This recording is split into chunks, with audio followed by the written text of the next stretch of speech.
உனக்காக நிற்கிற ஒரு தெய்வம் உண்டு.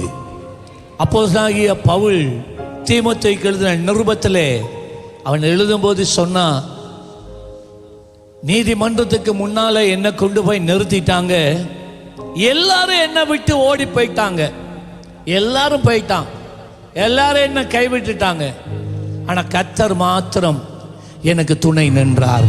ஹல்லேலூயா, ஹல்லேலூயா, ஹல்லேலூயா.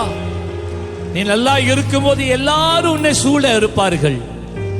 ஆனா நீ எல்லாத்தையும் இழந்து போற நேரத்துல எல்லாரையும் ஓடி ஒளிச்சிருவான். ஹல்லேலூயா. ஆனா கர்த்தர் உனக்காக துணை நிற்பார். ஹல்லேலூயா. கர்த்தர் உனக்கு துணை நிற்பார். கர்த்தர் உனக்கு துணை நிற்பார். பவுல் சொன்னா, கர்த்தர் மாத்திரம் எனக்கு துணை நிற்கிறார், கர்த்தர் மாத்திரம் எனக்கு துணை நின்றார். நல்ல கையை உயர்த்தி சொல்லுங்க, கர்த்தாவே நீர் மாத்திரம் எனக்கு துணை நிற்கிற ஒரு தெய்வம். என்னை விட்டு விட்டு ஓடி போகிறவர் அல்ல. நான் ஒன்றுக்கு உதவாதவன் என்று புறக்கணிக்கிறவர் அல்ல. நான் தவறினாலும் நான் விழுந்து போய் இருந்தாலும் என்னை தேடி வருகிற ஒரே ஒரு தெய்வம் நீங்க மாத்திரம்தான், நீங்க மாத்திரம்தான். ஹல்லேலூயா.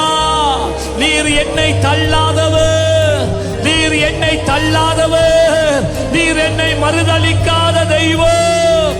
பேதுரு உம்மை மறுதலித்தான், ஆனால் தெய்வமே இயேசுவே நீர் பேதுருவை தேடி போனீரே, நீர் அவனை மறுதலிக்கவில்லை. கர்த்தர் மாத்திரம் எனக்கு துணை நிற்கிறார்.